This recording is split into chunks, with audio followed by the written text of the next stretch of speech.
Oke.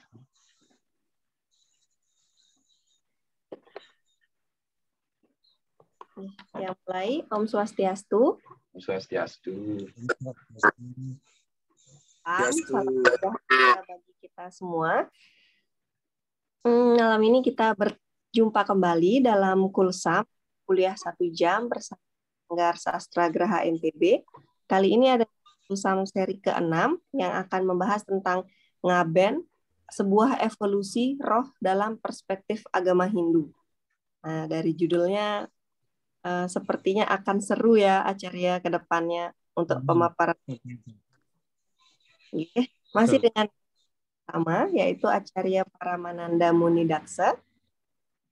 Untuk tatanya sama seperti pertemuan sebelumnya, yaitu untuk para peserta diharapkan untuk memute semua mikrofonnya, dan untuk daftar pertanyaannya bisa di-share melalui room chat, kolom chat, atau bisa di-japri melalui kolom chat juga, tapi langsung ke moderator jika malu untuk dipublish.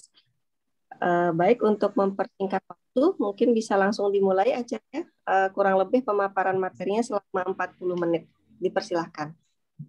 Nggih, Om Swastiastu, sareng sami dimanapun Bapak Ibu berada. Hari ini kita membahas tentang dari topik yang kita akan bahas memang rada-rada akan seru karena kita membahas sebuah hal yang mungkin jarang orang mendiskusikannya. Karena kan topiknya kan Ngaben, dalam kurung itu upacara Antyesti Samskara, sebuah evolusi roh dalam perspektif Hindu. Sebelumnya saya akan memulai sebuah mantra. Tolong diingatkan nanti diindahnya bahwa saya akan selalu menyelipkan mantra-mantra yang nanti akan selalu dipelajari dengan keinginan saya, harapan saya, dengan kebiasaan kita mengucapkan mantra, berarti umat Hindu diajarkan untuk selalu melantunkan mantra-mantra yang relevan dengan yang dibahasnya. Saya akan mulai dengan mantra ini. Om Asyatoma Satyamaya Tamashoma Yotirgamaya Brityorma Amritam Gamaya Samastaloka Sukino Bhavantu Samastaloka Sukino Bhavantu Samastaloka Sukino Bhavantu. Om Shanti Shanti Shanti. Yang artinya, ya Tuhan yang Maha Kuasa, atau Ida Sang Yang Widiwasa, berikanlah jalan kami dari kegelapan menuju kecemerlangan, dari kematian menuju keabadian. Bak mentimun yang jatuh dari tangkainya, semoga dunia dan alam semesta ini selalu berbahagia. Itu artinya. Nanti tolong ingatkan nih, nanti akhir-akhir atau di tengah-tengah saya akan menyelipkan mantra-mantra untuk kematian. Jadi saya akan memberikan mantra-mantra yang seharusnya atau seyogianya atau sepatutnya dilantunkan pada waktu orang meninggal. Saya akan memulai. Di Bali atau dimanapun di Indonesia, kalau orang ngaben, itu biasanya ulemannya atau undangannya selalu menggunakan Pitriyadnya. Maksudnya Pitriyadnya itu adalah ngaben dalam kurung Pitriyadnya.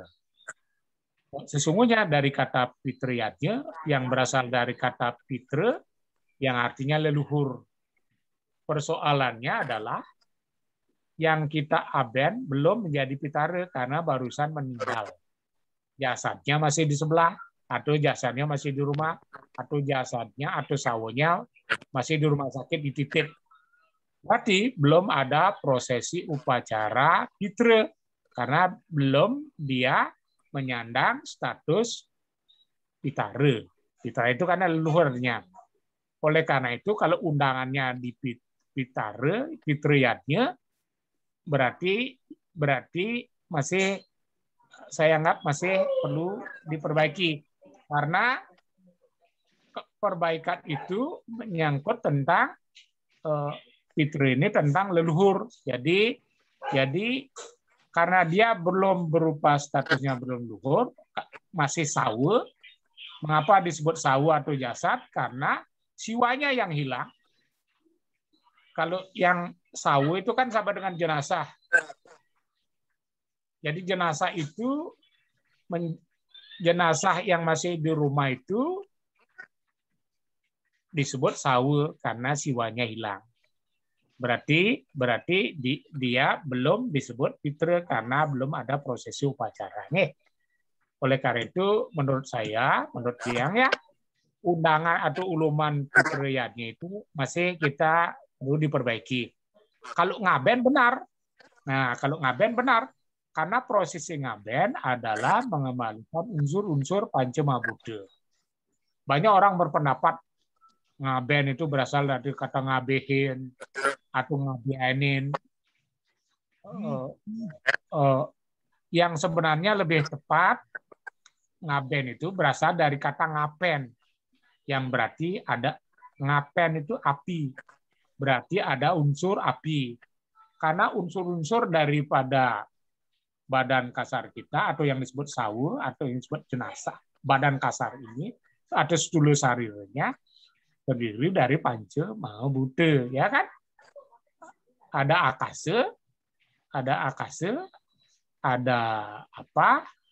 Ada pija, ada jala, ada air, dan ada pertiwi, kan? Ada akasa, ada bayu di bawah, akasa, bayu, setelah bayu itu pija sinar atau cahaya, 4 itu apa? Air, dan 5 pertiwi. Karena kalau prosesi upacara ngaben kan, kalau dia dibakar, kan, atau kecuali dibakar atau ngaben atau kremasi apapun bentuknya, yang penting dia menggunakan api, kemudian dibakar, kemudian prosesinya kan ada api, kemudian apinya ini kalau dibakar kan ada udara yang masuk asap naik ke atas menuju akasa atau langit, kan? Nah, unsur udara yang bawa naik kan ada wayu. Nah, kemudian badan tulang-tulangnya dibuang ke laut kan ada air yang masih tulang belulang turun ke bawah pertiwi. Sehingga prosesi unsur Pancamabuddha melalui ngaben itu berjalan, kan? Makanya disebut baru ngaben. Nah, ngaben ini di dalam unsur Pancamabuddha, unsur Pancamabuddha ini kan unsur-unsur ini bentar. Ya, nah, sudah beritahu yang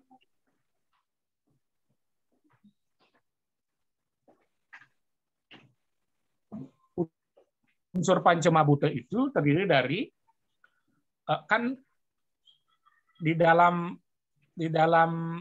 Weda ada 3 agni, ada 3 jenis api, atau yang disebut api ahawani agni. Menurut sastra ya, ada fungsi atau kegunaan api menurut fungsi atau kegunaannya atau manfaatnya. Disebut ahawani agni atau api untuk memasak. Kedua, api cita atau cita geni, api untuk membakar jenazah atau ngaben dan sebagainya. Dan ketiga, api gerahapatya geni, api untuk saksi orang perkawinan. Ya. Ketiga jenis ini yang sekarang kita bahas adalah api cita atau api geni untuk membakar jenazah. Ya.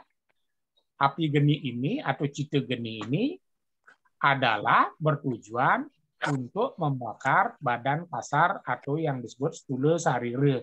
Karena di dalam raganya manusia juga terdapat panca geni. Panca geni itu apa? Terdiri dari Kopegeni, api kemarahan, Sitegeni, api pendingin, Kesamegeni, api pemahat, Kalegeni, api waktu, dan Jenanegeni, api kebijaksanaan. Sehingga unsur-unsur api ini cuma dikembali ke tempatnya masing-masing, ya. Itu. Jadi tadi menurut fungsi dan kegunaan, tidak ada api merokok, tidak ada api untuk membakar rumah orang lain, tidak ada, ya.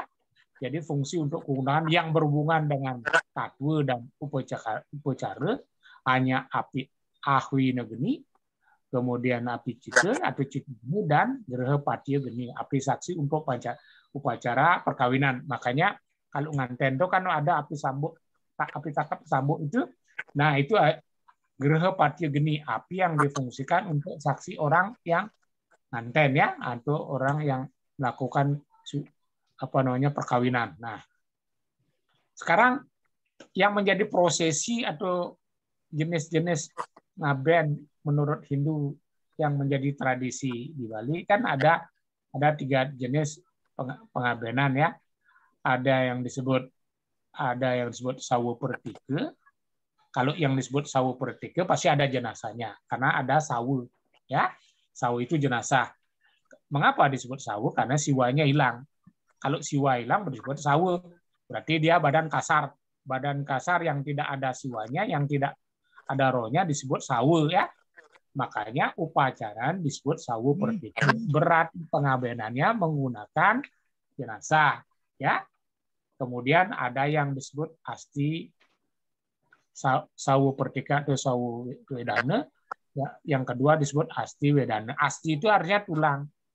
Jadi kalau ada yang melalui prosesi tanam dia yang tidak diaben, tidak dikremasi, kemudian ditanam, dikubur, itu berarti dalam jangka waktu yang tidak boleh lewat dari 3 tahun, dia harus dilakukan prosesi. Prosesi sekarang untuk ngaben, kemudian kan harus diangkat tulang belulangnya, tulang jenazahnya, makanya disebut asti wedana. Asti itu artinya tulang. Kemudian direke sehingga dari kepala, tangan, tulang belulangnya ini, kemudian tangan, kaki, dan sebagainya, sehingga ngerike. Kemudian dilakukan prosesi dibakar. Sekarang apalagi dalam masa COVID ini, jenazah banyak yang mengalami kremasi, ya. Kremasi di Bali masih, atau dimanapun, masih dan karena dia ada prosesi upacara untuk bantan-bantan yang dianggap masih kurang. Jadi sawu pertike, asti sawu pertike ada sawu wedana, asti wedana, dan atme wedana. Kalau sudah ketiga-tiganya ini jalan, kan biasanya prosesi ngaben, kan ada prosesi ngaben, setelah ngaben kan dilanjutkan dengan nglanes. Nah, setelah nglanes dilakukan upacara ngelingnya atau ngingkup. Nah, setelah ngingkup ini yang dimaksudkan menjadi pitra yajna atau pitra puja. Alasannya begini, secara sederhana. Mengapa ngaben itu beda dengan pitra yajna atau pitra puja? Kalau ngaben itu prosesnya hanya mengembalikan unsur-unsur Pancamabhuta. Selesai. Kemudian dianyut ke laut, kemudian di laut atau di gunung-gunung ke sungai, setelah dibuang semua badan kasarnya dari hasil proses ngaben, dibuang ke laut. Kemudian kan ada acara ngedetin. Prosesi yang demikian itu disebut ngaben gitu. Jadi sampai di sana dia disebut ngaben. Ngaben itu karena dia mengembalikan unsur-unsur Pancamabhuta disebut ngaben. Nah, sekarang setelah dibuang ke laut semua tulang belulangnya itu, kemudian sekarang kan ada tradisi atau keyakinan sekarang dikedetin rohnya, kemudian langsung dibawa aturan ke pura dalam. Ya, ke pura dalam. Kemudian di pura dalam malamnya langsung ngelanus, kemudian di ngelingyang atau diingkup. Nah, di linggiang diingkop ini menjadi suksma sarire, bukan lagi stule sarire. Yang pengabenan itu baru melalui tahapan stule sarire, jadi mengabaikan unsur-unsur pancema buddha, ngaben. Sekarang unsur suksma sarire karena sudah diaben, berarti badan karsana terputus.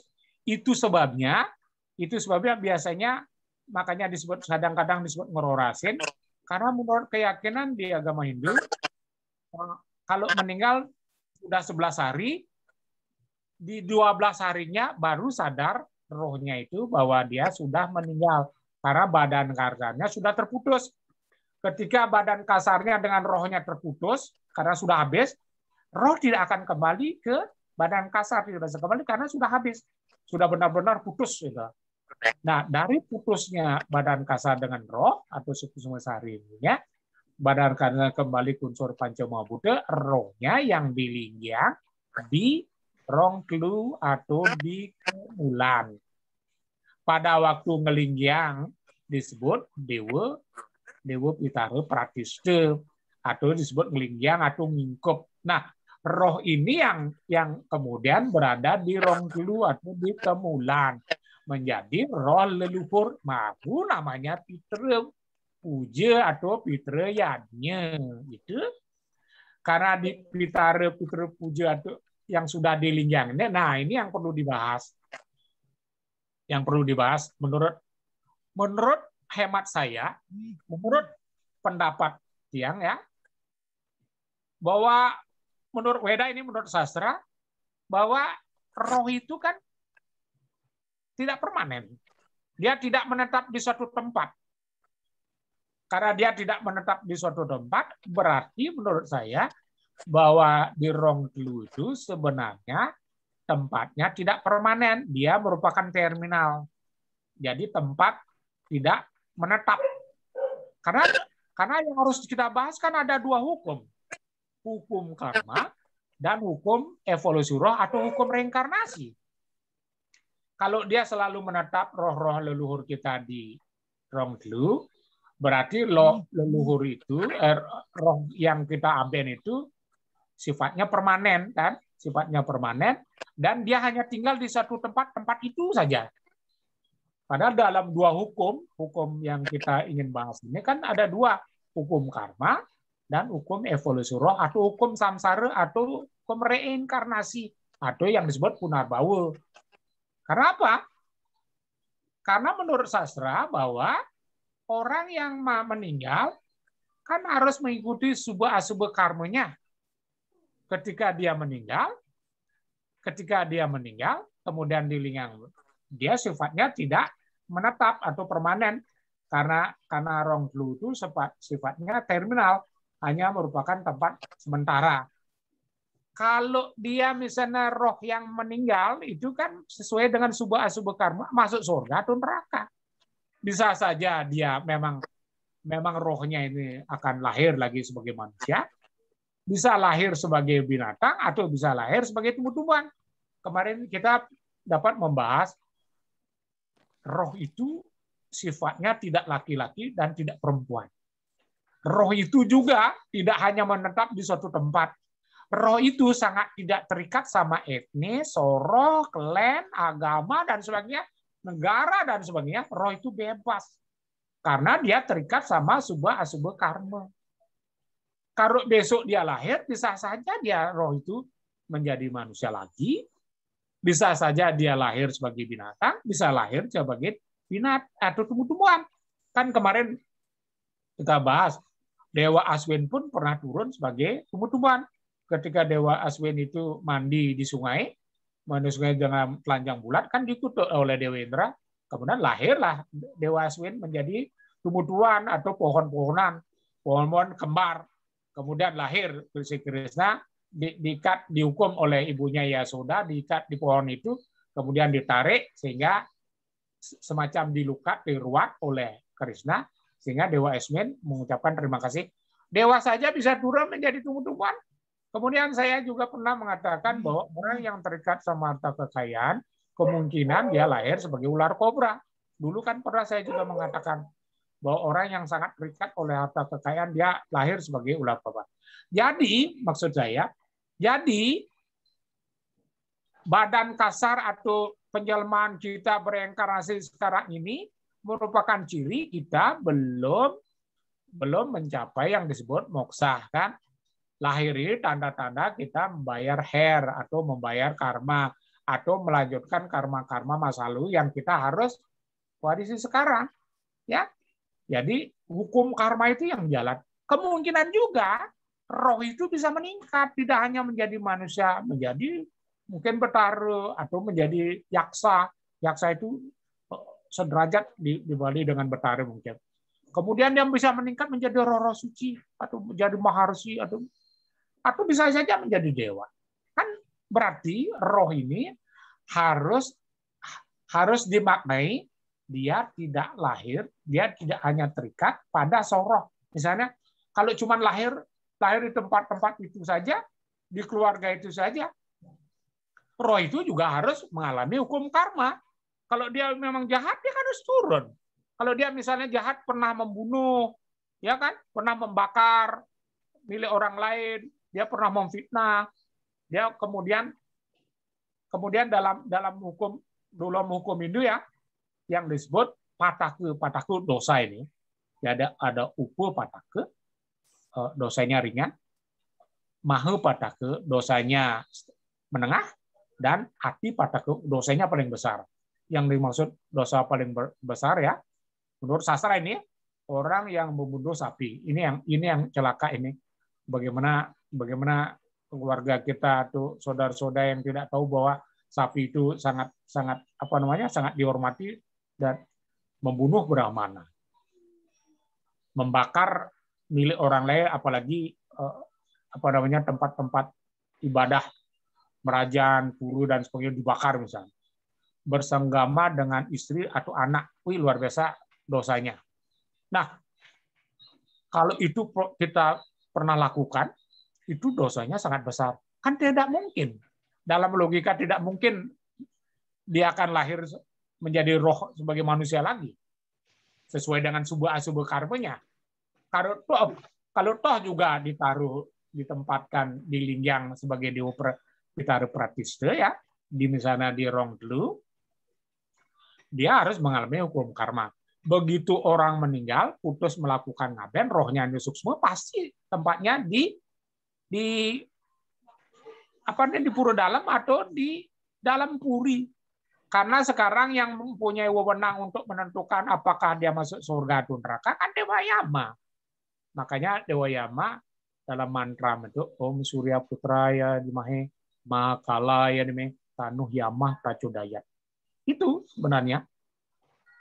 Nah, setelah putus kemudian yang memiliki wewenang apakah dia masuk surga atau neraka, Dewa Yama. Dia bukan lagi para dewa yang memang memiliki kompetensi untuk menghukum orang yang masuk surga atau neraka, kan Dewa Yama. Dewa Yama di mana posisinya dalam Aste di Lake? Aste di Lake ada 8 penjuru mata angin. Yang di timur itu Dewa Indra, Om Indra ya nama. Tenggara itu Om Agni ya nama. Yang di selatan Om Yama ya nama. Yang di barat daya Om Nirataya nama. Oh, yang di barat Om Waruna ya nama. Ya, terus barat laut Om Wahyu ya nama. Yang di utara Om Kubera ya nama. Terus timur laut Om Isana ya nama. Pasti di pelaku. Mengapa sekarang di Bali atau di mana orang-orang itu meyakini, tidak hanya di Bali ya, meyakini kalau orang Hindu itu kalau tidurnya kepalanya pasti menghadap ke timur atau ke selatan. Apa alasannya? Di selatan atau di timur itu terutama, itu kan tempatnya Dewa Indra, berarti tanah surga ada di sana, di timur. Karena leluhur kita, ibu bapak kita ada di timur. Seluruh pitara kita, leluhur kita ada di timur. Sehingga kepala kita menghadap ke timur, ditaruh di timur kalau tidur kan. Kalau di selatan itu istri yang lebih yang sederajat lah. Kalau di utara sama di barat itu anak kita, cucu kita, yang pokoknya di bawah, cicit-cicit kita semua di bawah. Itu sebabnya kaki kita selalu ke utara atau ke barat, ya. Ya. Itu memang di sastra ada. Nah, kita lanjut sekarang. Tadi pembahasannya baru di Dewa Pitara Pratista. Jadi ngingkup ini, ngelinggiang ini, seolah-olah dianggap leluhur kita sudah memasuki rong telu atau kemulan. Kemudian menjadilah dipuja-puja, dianggaplah itu tempat leluhur, sehingga kita menghormati leluhur kita. Benar itu, sepanjang kita juga harus beranggapan bahwa leluhur itu yang kita bukan leluhur kita dari nenek moyang dulu, mungkin kan ada generasi roh selanjutnya. Kalau meninggal, kemungkinan roh ini akan turun lagi bereinkarnasi sesuai dengan hukum karmanya dan terikat oleh satu roh itu, yang atma itu bukan laki dan perempuan. Roh itu tidak terikat oleh keturunan atau wangsa, kasta dan sebagainya. Roh itu tidak terikat oleh negara, ya, benua, suku, bangsa dan sebagainya, tidak terikat. Dia bebas. Makanya di dalam Bhagavad Gita kan dijelaskan, Mbak, begini. Yam yam wapi smaran bawam. Yam yam wapi smaram bawam tiajati ante kalewaram. Tam tam ewaiti kontea sadatat bawa bawitah, gitu. Dalam Adhyaya 8, Sloka 5 dan 6, salah satunya tadi yang 6 itu. Pada saat kematian tiba, di mana roh itu selalu terikat dengan pikirannya, seperti itulah akan mendapat bentuk karmanya, bentuk tubuhnya. Sebagaimana dia terikat oleh pikirannya, sebagaimana dia akan mendapat seperti itu, seperti yang ada di pikiran. Sebab pikiran itu sangat terikat dengan apa yang sedang dipikirkan. Itu sloka Bhagavad Gita Adhyaya 8.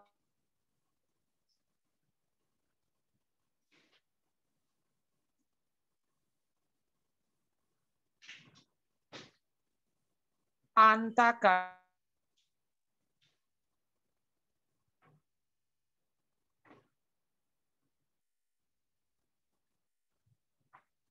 yakin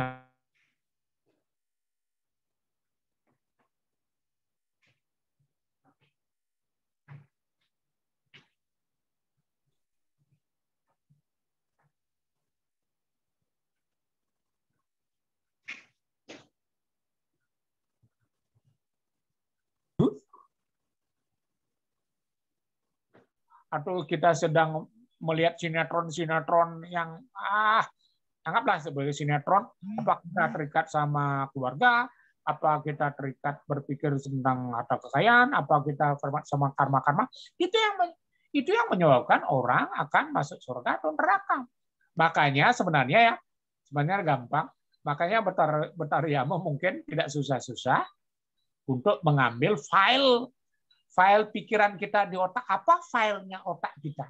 Makanya kemarin kan soal karma dan DNA sebenarnya Betara Yama tidak perlu susah-susah. Seperti kita punya flash disk, apa yang kita ketik dan save, ya seperti itu.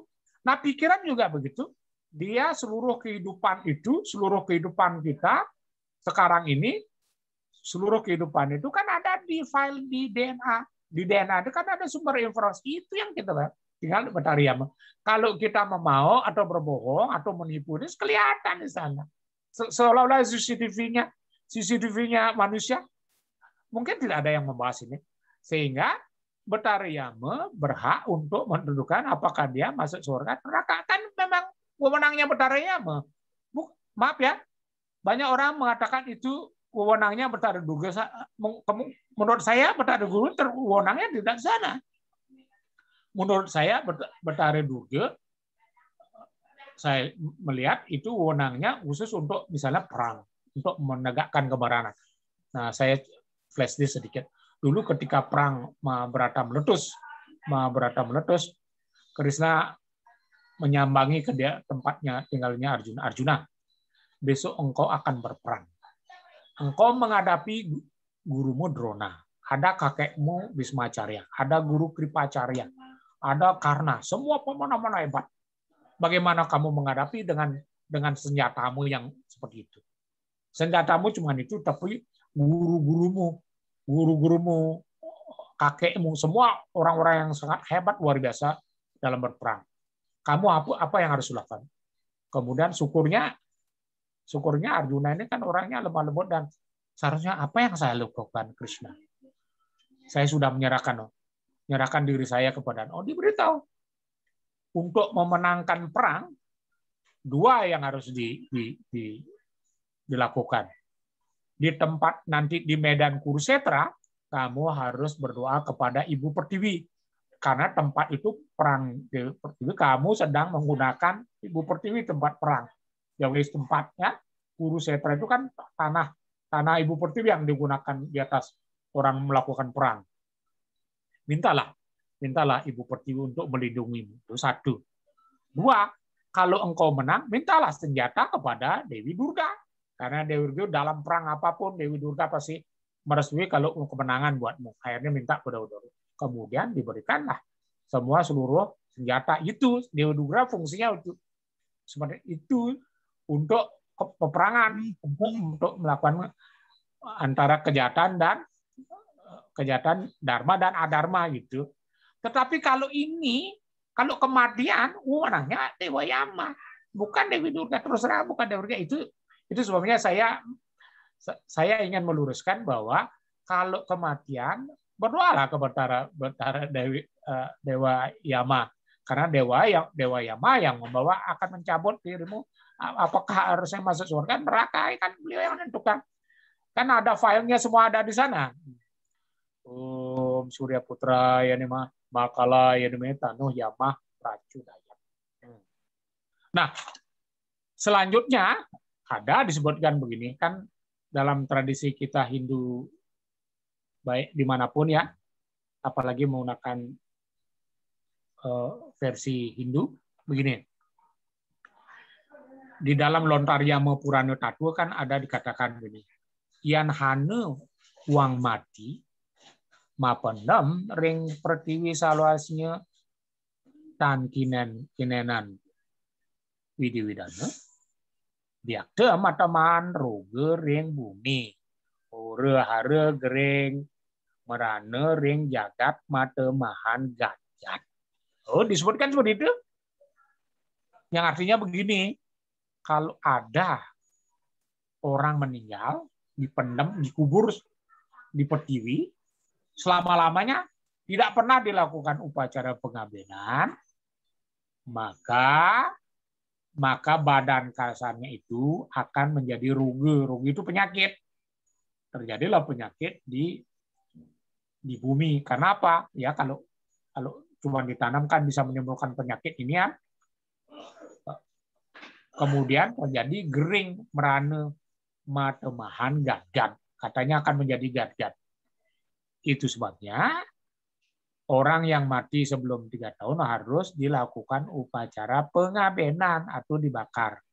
Dengan catatan pemahaman ya, mudah-mudahan pemahaman kita bersama bahwa jangan berpikir kalau kita melakukan pengabenan itu, berpikir kita selalu masuk surga. Ini yang perlu diluruskan. Kalau semua orang ngaben masuk surga, menurut saya berarti orang yang mengkapling tanah surga itu adalah orang yang memiliki uang, ya kan?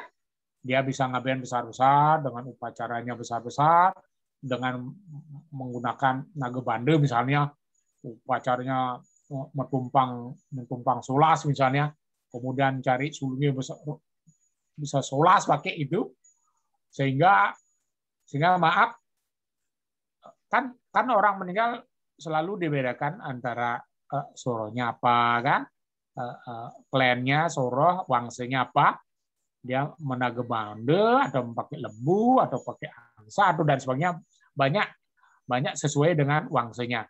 Yang saya ingin tekankan adalah bahwa setiap orang meninggal, termasuk siapapun, dia sebenarnya tidak bisa mengangkat roh orang lain. Karena apa? Dia mengangkat rohnya sendiri tidak bisa, bagaimana mengangkat orang lain? Makanya sebelum mengangkat roh orang lain, angkatlah diri sendiri dengan melakukan praktek yama-niyama berata. Ya, yama-niyama berata. Kenapa yama-niyama berata itu wajib dilakukan oleh orang seperti kita, agar kita besok mendapat tempat yang baik. Jadi maksud saya, kalau ngaben itu tidak dimasukkan untuk langsung mencapai surga, itu yang keliru.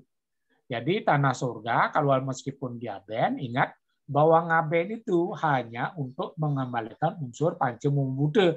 Stula sarira kita kan ada 3. Stula sarira, sukma sarira, antah karena sarira.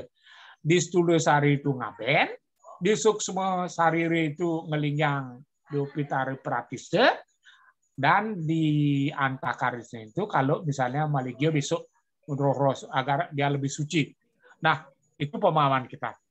Nah, yang saya ingin tekankan adalah bahwa setiap upacara ngaben berpikir masuk surga nanti.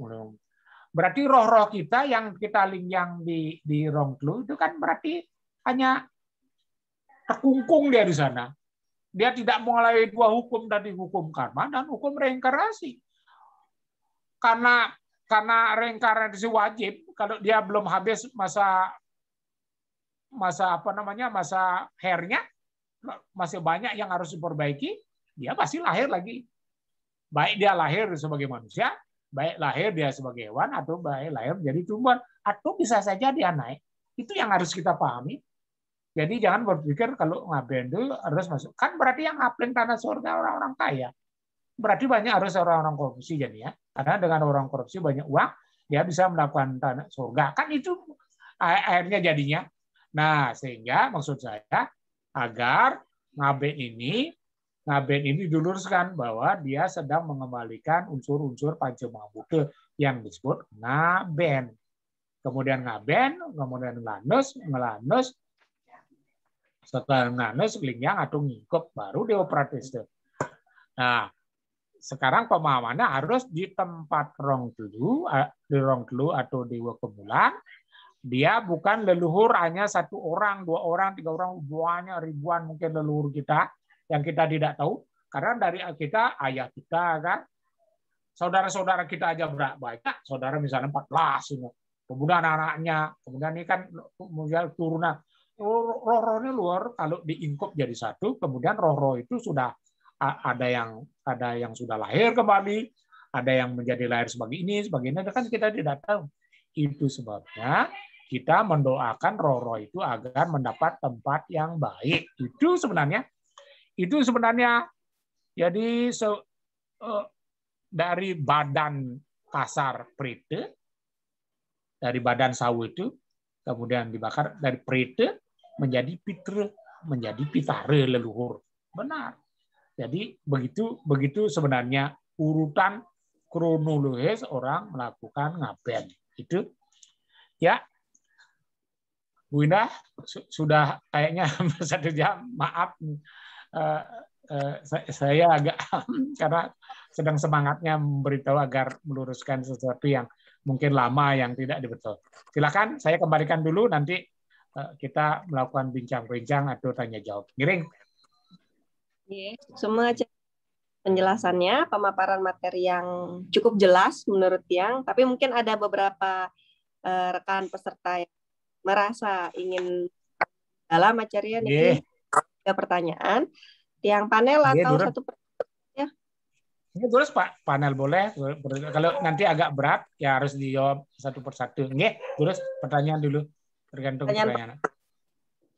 Seberapa upacara ngaben tersebut? Bagaimana pandangan Acarya dengan fenomena ngaben yang dijadikan tontonan komersil saat ini?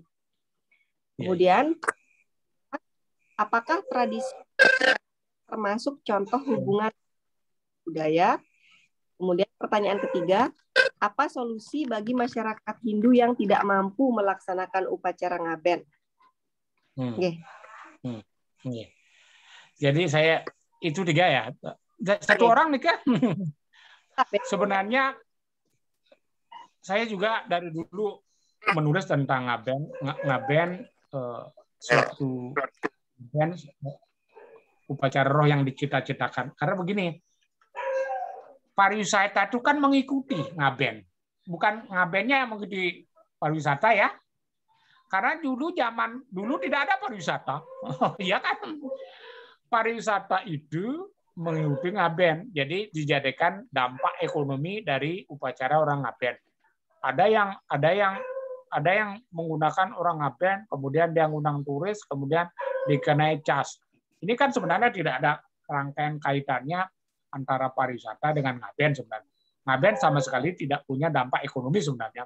Yang melakukan ngaben juga mandiri seharusnya. Mandiri dalam pengertian bukan karena dia ngaben, karena dia pariwisata dia ngaben atau ngumpulin duit dari turis-turis dulu dia melaksanakan. Tetapi banyak orang yang memanfaatkan ngaben itu justru menarik pariwisata agar disuting kemudian mendapat dampak ekonomi bisa meningkat, bisa surplus malah. Kalau misalnya menghabiskan ngaben sampai 1 miliar, bisa ini 3 miliar, 4 miliar kan dari pariwisata ini. Atau dijual hasil video ini ke luar negeri misalnya. Sekali lagi saya ingin katakan bahwa antara pariwisata dengan ekonomi tidak ada kaitannya sama sekali ya. Dia merupakan produk asli Hindu yang disebut kremasi atau ngaben atau antesis samskara tadi. Dia tidak memiliki kaitan dengan pariwisata. Pariwisata yang justru memanfaatkan upacara ngaben sebagai agenda pariwisata atau ada semacam satu tour ya, tour destination. Salah satu kan ngaben itu kan banyak peminat karena dari prosesi itu orang sampai mendapat perhatian yang luar biasa ya. Jadi dianggap sebagai tontonan. Sebenarnya pariwisata juga ngaben itu juga bukan tontonan, bukan budaya, dia agama. Saya menyatakan budaya mengikuti, tapi kan ngaben itu kan memang agama, dia ritus dia, ya. Jadi sebenarnya tidak ada korelasi antara kalau dia pariwisata membuatkan itu lain urusannya. Dampak terhadap ekonomi terhadap pariwisata di Bali, ya, karena ngaben salah satu. Tapi janganlah janganlah semata-mata dijadikan produk untuk mendapat untuk pendapatan ekonomi atau income per kapita masyarakat Bali. Tapi kalau kebetulan dia mendapat itu ya alangkah baiknya kan. Tapi biasanya memanfaatkan justru bukan orang-orang yang melakukan pengabenan, kan justru orang-orang luar yang memanfaatkan, dijual kepada turis. Misalnya dia sengaja mendatangkannya, kemudian turis itu diajak tempat ngaben, tapi dikenai cas, itu kan urusannya dia. Yang kedua, maaf tadi Napi kedua ya Bu Indah, kalau lupa saya. Apakah tradisi upacara ngaben termasuk contoh hubungan agama dengan budaya? Benar sekali. Memang acara ngaben itu kan termasuk acara yang sangat sakral ya, dan dia budaya ini misalnya budaya kan setiap ngaben pasti ada lampan wayang lemah, kemudian ada angklung, ada gong, ada tari-tarian kan budaya itu budaya yang kemudian dikemas agar dia memiliki relevansi dengan upacara ngaben. Misalnya kalau di Beleleng ya, kalau ngaben itu pasti pakai gambang dah. Kalau di Bali Selatan saya lihat tidak ada gambang. Kalau di Bali Utara setiap gambang dan angklung, dua gong itu selalu ada. Nah, hampir semua tradisi dan budaya di Bali kan berlainan. Nah, itu yang menyatakan bahwa memang pariwisata ngaben dan budaya memang dia saling membor, saling apa namanya, saling memberikan dampak positif, saling bersinergi sehingga memberikan kekuatan rohani. Misalnya ada wirame, ada orang wirame di sana. Kan kalau ngaben ini hampir semua ada. Orang yang melukis, pengawal ada. Yang seni membuat wadah ada. Yang seni tari ada. Ada yang seni pedalangan ada. Ada yang seni gong ada. Angklung ada, semua ada. Termasuk odalan-odalan di pura kan sebenarnya semua ada. Jadi antara budaya itu.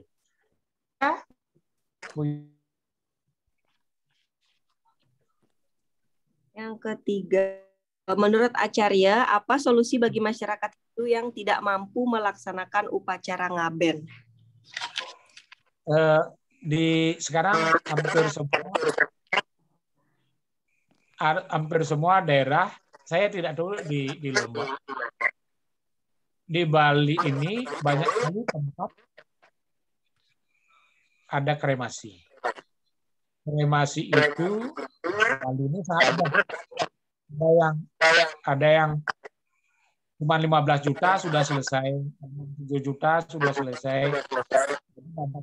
Kecil. Karena di ngaben ini kan ada niste, madya, utama. Nistaning niste, nistaning madya, nistaning utama. Madyaning niste, madyaning madya, madyaning utama. Utamaning niste, utama. Maksudnya begini. Ngaben itu harus dilihat dari 6 hal yang apa namanya, yang mengusung orang bisa ngaben.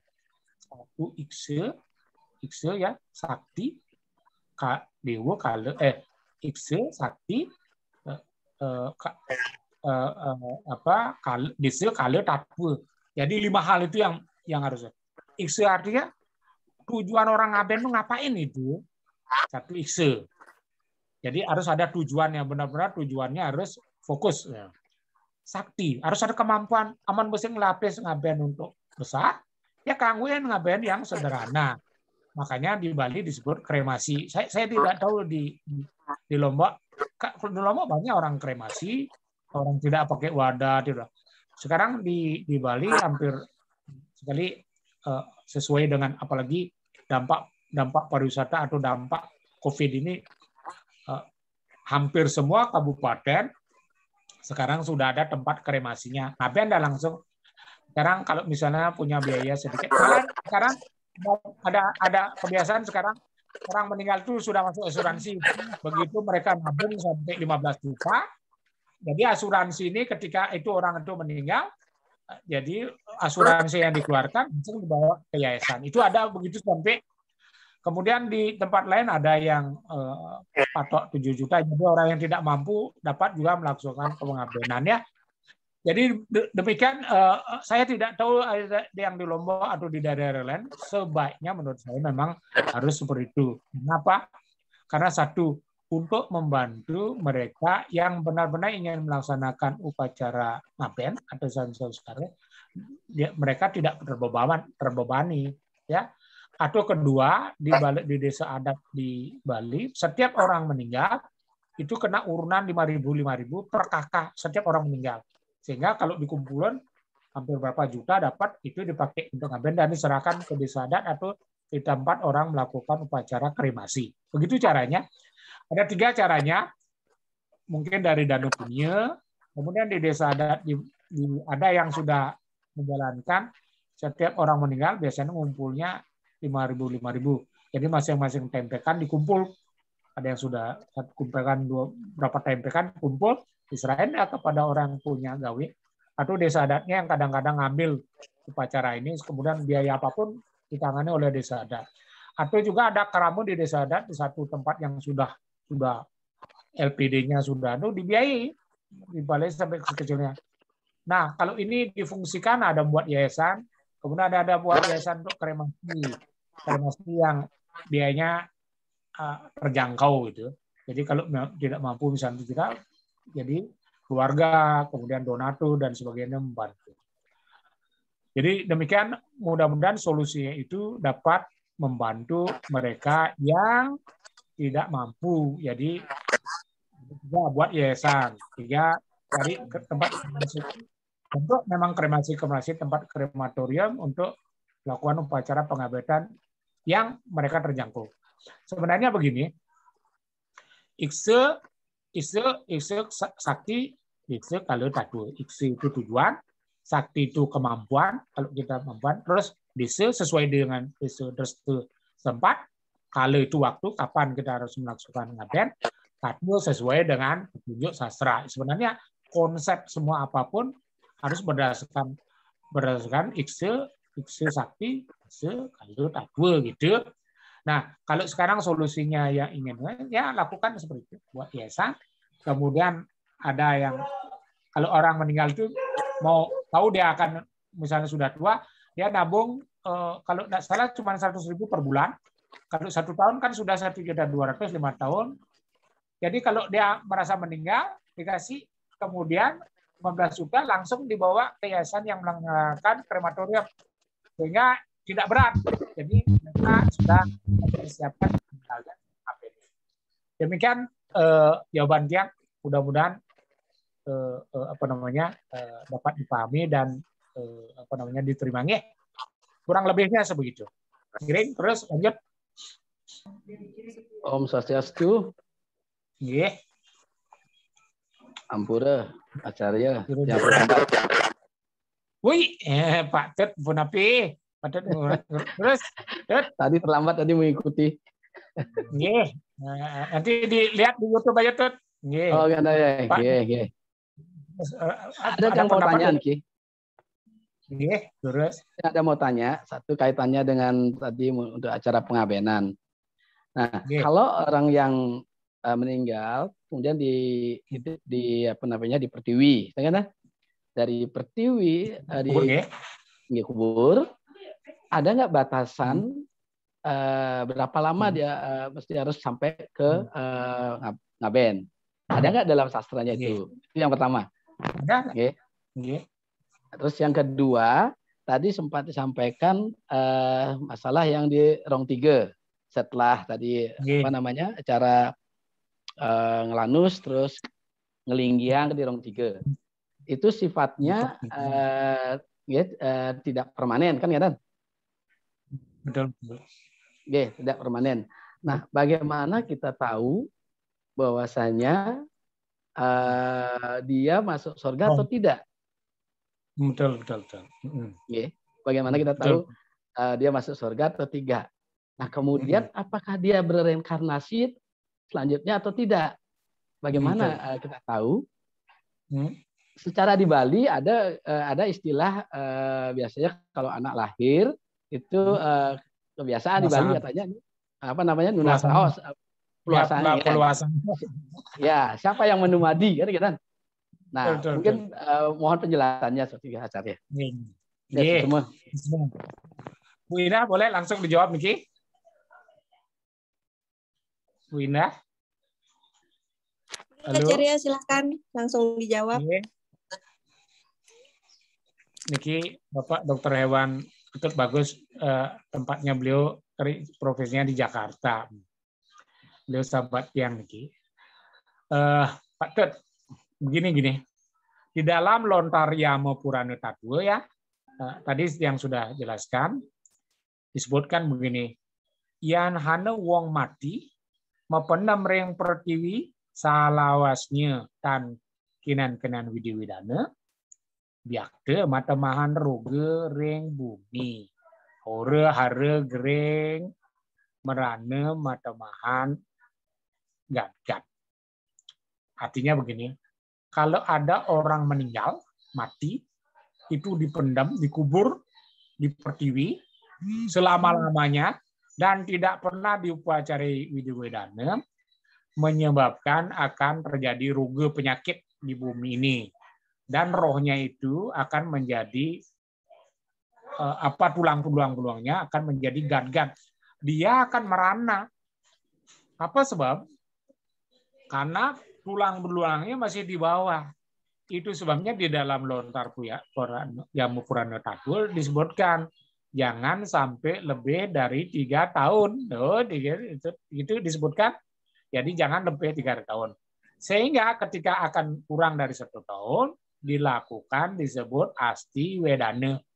Kalau yang melakukan tadi yang langsung jadi jenazah kan ada 3 jenis pengabenan, sawu pertike atau sawu wedana. Sawu itu berarti jenazah, masih jenazahnya. Kalau masih jenazahnya disebut sawu pertike atau sawu wedana. Tapi kalau sudah melalui ditanam tadi dikubur ring pertiwi, jangan lebih dari 3 tahun. Dilakukanlah disebut asti wedana. Dibongkar itu, kemudian dicari tulangnya, ada kepalanya, ada badannya, ada tangan dan kaki, semua unsur-unsur semua jenis tubuhnya itu diambil menjadi ngerike, namanya asti wedana. Asti itu artinya tulang. Jadi bagi mereka yang melalui prosesi tidak langsung ngaben, melalui kubur tidak boleh lebih dari 3 tahun seperti disebutkan atau dijelaskan di Yamu Purana Tatul. Nah, kalau dia lewat menjadi dia roge atau matamaan gad-gad. Ini yang menyebabkan penyakit, betul. Karena logikanya begini, di dalam unsur-unsur kita kan terdiri dari tubuh itu ada yang disebut stula sarira, suksma sarira, dan antakarana sarira. Stula sarira itu kan badan kasar. Badan kasar yang kita bakar atau ngaben ini yang disebut ngaben. Ngaben itu hanya mengembalikan unsur pancamabodo, belum masuk surga, belum ada hubungannya dengan masuk surga, ini baru mengembalikan unsur-unsur pancamabodo. Makanya disebut upacara ngaben itu dalam terjemahan bahasa Sanskrit disebut antiesti samskara. Antiesti itu artinya terakhir. Jadi prosesi dari sudah sade samskara dulu pernah yang sudah menjelaskan setiap manusia Hindu sebenarnya melalui prosesi dari 16 samskara atau penyucian dari Garbhodana samskara baru lahir sampai antiesti samskara. Ante itu terakhir artinya. Jadi terakhir kita upacara kan memang mati, meninggal. Makanya disebut antiesti samskara atau ngaben. Ngaben ini adalah hanya untuk mengembalikan unsur pancamabuddha atau badan kasarnya atau seluruh sari kita. Setelah itu ada keyakinan orang Bali atau di Hindu itu, kemudian ditarik rohnya itu sampai malam itu mungkin sampai ngelanus nyingkup. Nah, nyingkup rohnya ini yang disebut Dewa Pitara Pratistha, yang disebut Pitrayadnya. Yang tadi ngaben belum disebut Pitrayadnya. Seperti penjelasan saya tadi, Pitra itu kan artinya leluhur atau Pitara leluhur. Kalau orang baru meninggal, bagaimana menyatakan kita leluhur? Kian bapak, jenazahnya masih ada. Belum dia disebut Pitrayadnya. Nah, baru disebut ngaben karena kata ngapi. Begitu dia dibakar, kemudian unsur-unsur pancamabuddha kembali, kan?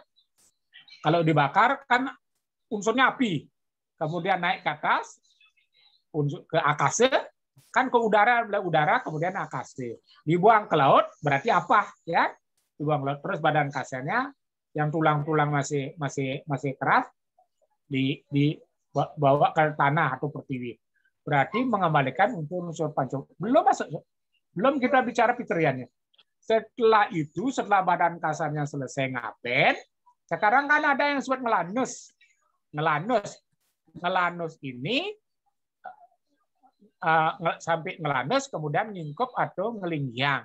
Nah, ngelingyang ini kan suksma sariranya ini yang sekarang dilingyang di rongklu, baru disebut Pitra Puja atau Pitrayadnya karena sudah dia berbadan halus, berbadan suksma. Itu baru Pitrayadnya. Pitrayadnya itu adalah atau dewa melakukan dewa Pitara Pratistha gitu sebenarnya. Dewa Pitara Pratistha ini adalah mengembalikan ngelingyang roh-roh yang akan disucikan itu. Nah, menurut pemahaman Tiang, maaf ini makanya Tiang ingin luruskan. Di tempat Rongtlu atau di Kemulan, sesungguhnya roh itu sebenarnya sifatnya terminal. Jadi bukan merupakan permanen. Kalau permanen berarti roh itu tidak mengalami evolusi roh atau dia bereinkarnasi atau melalui samsara. Tidak. tidak turun lagi ke dunia, tidak mengalami samsara, tidak bereinkarnasi, ya kan? Padahal menurut sastra bahwa roh itu harus melalui reinkarnasi sepanjang dia belum mencapai moksa.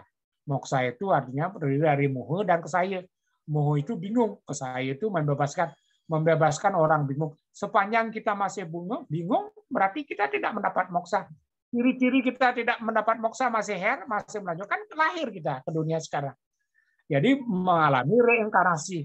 Makanya tadi saya mengatakan bahwa roh itu tidak selalu roh itu lahir di wangsa kita, keturunan kita, di klan kita, di soroh kita, di negara kita, atau di Bali saja. Roh itu mengikuti sebuah karma. Karena itu pendapat saya, dan memang harus roh itu dia tidak terikat atau terbenglu di satu tempat. Kalau kita baik, mungkin lahir kita lagi sebagai manusia. Kalau kita jahat, kan tidak mungkin lahir. Berarti kalau dia tetap lahir sebagai manusia, berarti hukum karma kan tidak jalan. Kalau dia sering membunuh misalnya, anggaplah dia misalnya melakukan DSD misalnya, DSD Telunggajanum, banyak sekali orang meninggal, banyak sekali orang diracun. Tadi yang saya sebutkan tadi, patake atau dosa, upu patake, maha patake, dan ati patake. Dosa-dosa besar, dosa-dosa yang kecil, dosa yang menengah, dan dosa besar. Kalau sampai membunuh orang tua, kemudian melakukan songgama dengan orang tua, kemudian membakar tempat-tempat ibadah, membunuh sapi, itu berat, itu pelanggaran. Sayang harusnya diluruskan, sebenarnya membunuh sapi termasuk upopatak, hati petake, dosa besar. Nah, kalau itu dilakukan berarti roh kita tidak mungkin mendapat roh manusia lagi, kan bisa turun. Tadi saya kasih contoh tadi, ada yang turun menjadi dewa saja bisa turun menjadi tumbuhan, ada yang terikat sekali sama harta kekayaan bisa menjadi ular kobra, ada yang dulu perang karena dia perang zamannya dia menjadi perang dia bunuh. Sebab hukum karma adalah hukum aksi reaksi, hukum sebab akibat. Apa yang dilakukan dia pasti mengalami akibatnya. Makanya kan disebutkan kalau ada orang berbuat baik, dia pasti mendapat baik. Kalau dia jahat, alu tinumu ayu kinabi, ayu pinangi. Kalau berbuat jahat, ya pasti dapat jahat. Kalau dia dapat baik, dia dapat. Maksudnya roh itu dia mengalami evolusi kan.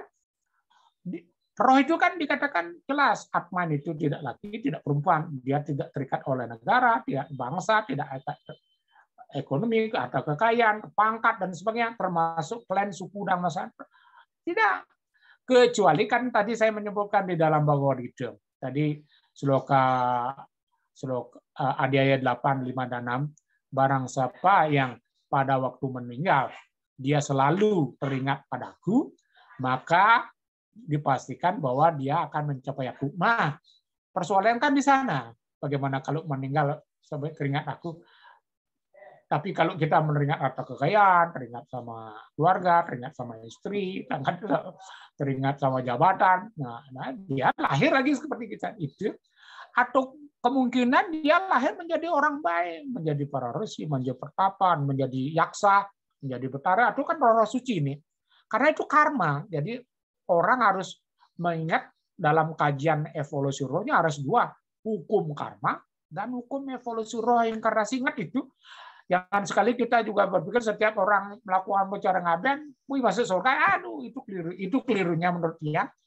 Jangan sekali-kali berpikir itu karena dia harus tergantung betapapun besarnya ngaben yang dilaksanakan, kalau perbuatan dia atau dia berasal dari misalnya korupsi misalnya.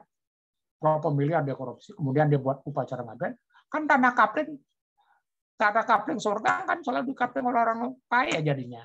Berarti hukum karma tidak jalan, hukum reinkarnasi, evolusi roh tidak jalan. Ya itu. Kita patut ngurah, padahal patut ngurah ini kok ngerti orangnya. Mudah-mudahan dipahami dengan sangat. Demikian juga, terus yang lain. Nggih, Bu Indah, lanjut. Nggih, suksema. Niki ada pertanyaan terakhir Acarya, satu lagi. Nggih. Ya.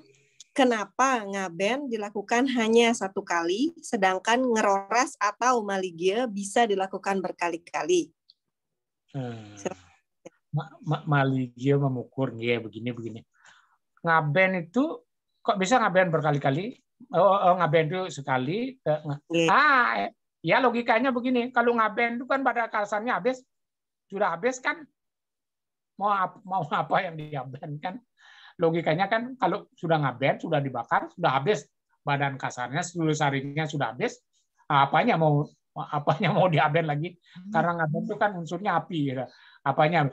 Tapi kalau maligya atau memukul maligya kan yang dipuja ini kan badan halusnya, sukma sarinya agar dia menjadi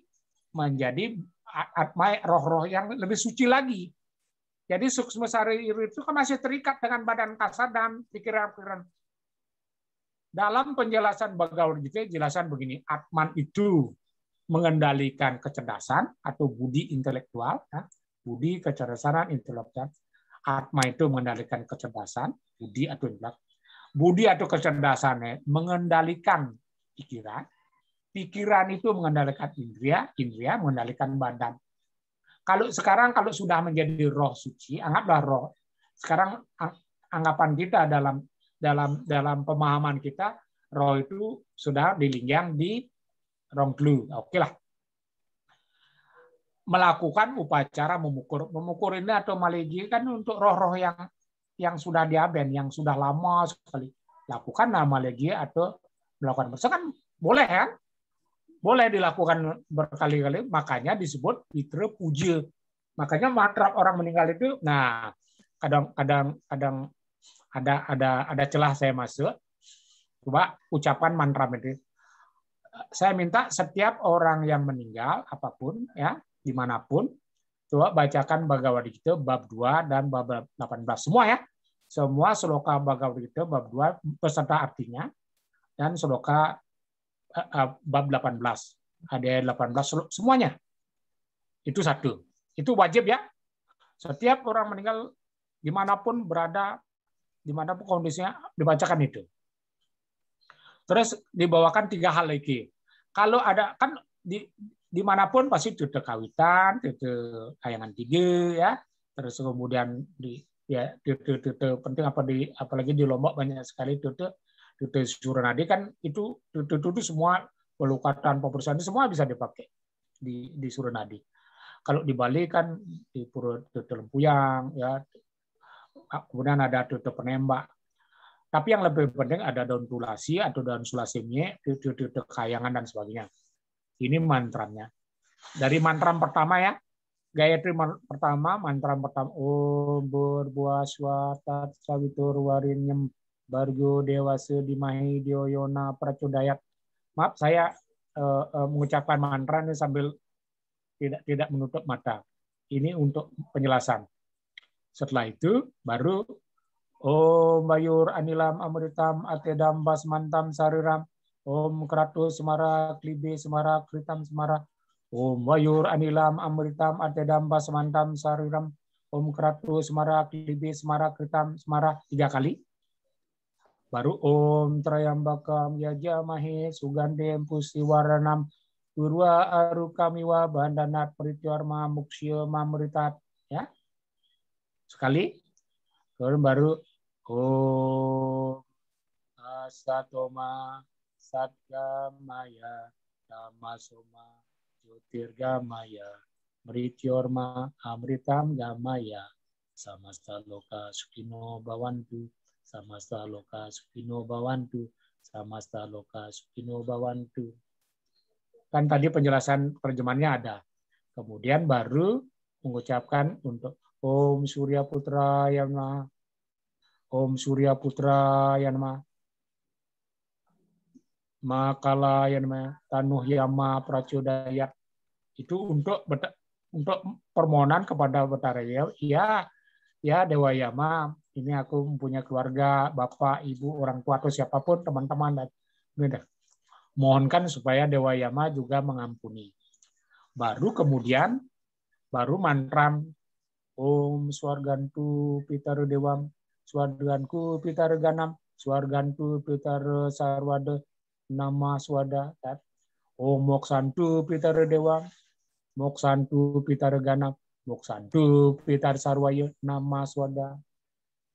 Om Sunyantu Pitara Dewam, Sunyantu Pitara Ganam, Sunyantu Pitara Sarwaya, Nama Swada.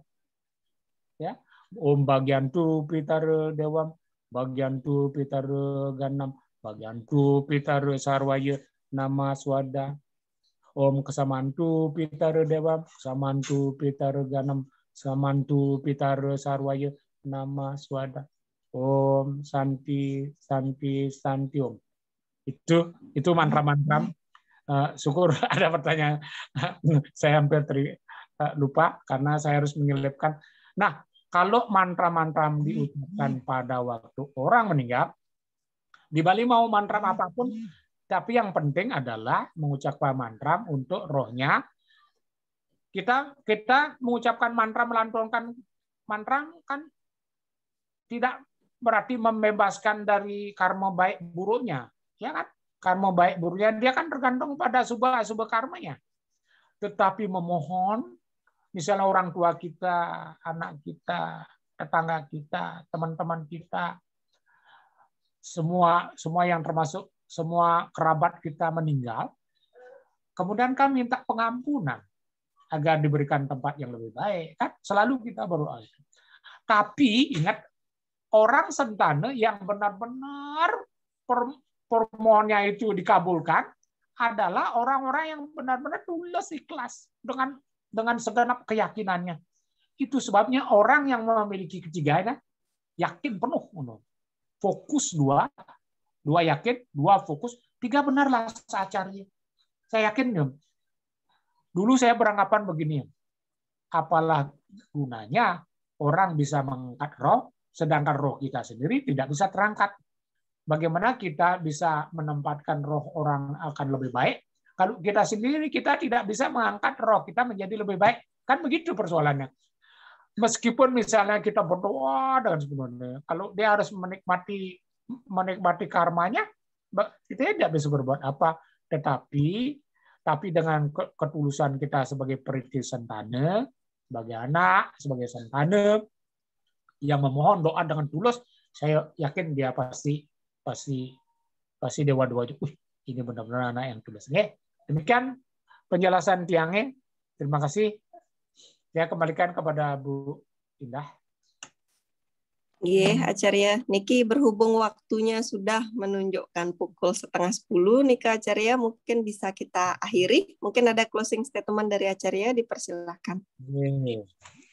Suksma dari Semeton Sami yang mengikuti, terutama saudara saya Ketut dari Jakarta, sudah rajin sekali beliau mengikuti. Ya, ini kan termasuk sebenarnya pembahasan yang dari dulu saya pikirkan akan menimbulkan semacam kontroversi karena ini kan pendapat. Tapi kalau sastra menyatakan seperti itu, mudah-mudahan dengan kita berpikir tadi penjelasan yang tadi dapat orang berpikir, oh ternyata benar surga neraka itu.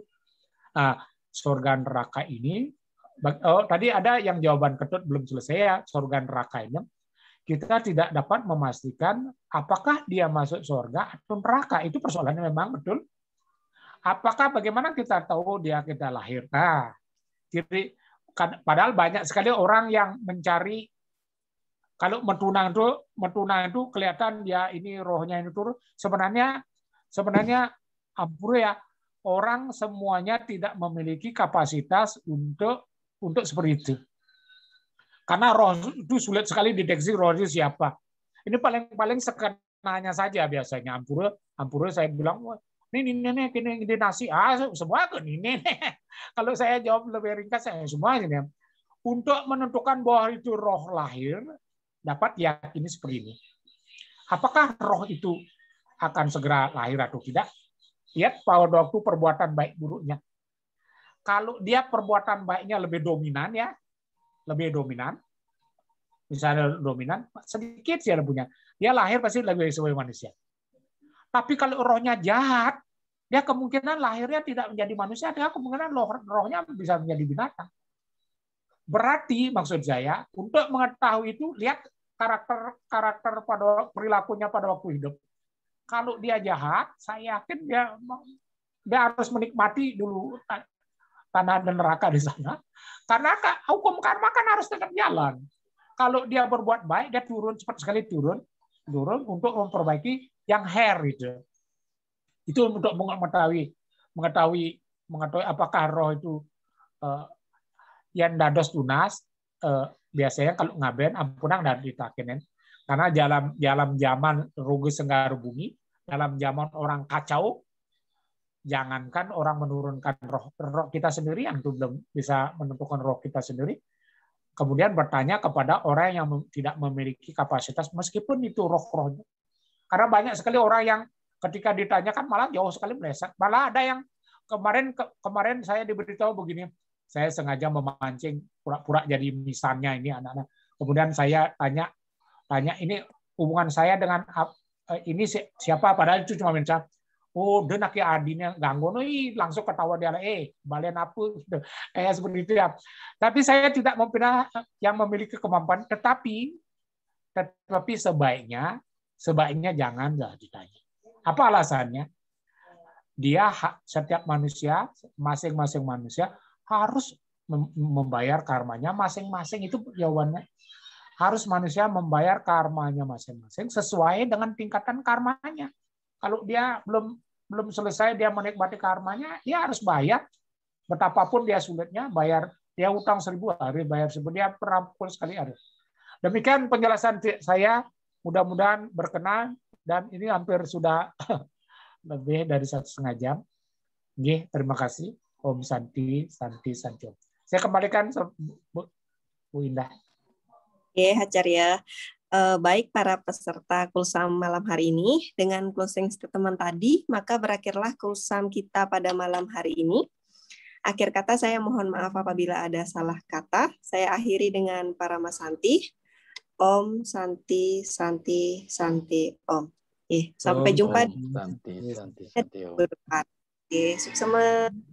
Yang langsung lab, terima kasih kami. Suksema. Kajang. Suksema. Dan apa?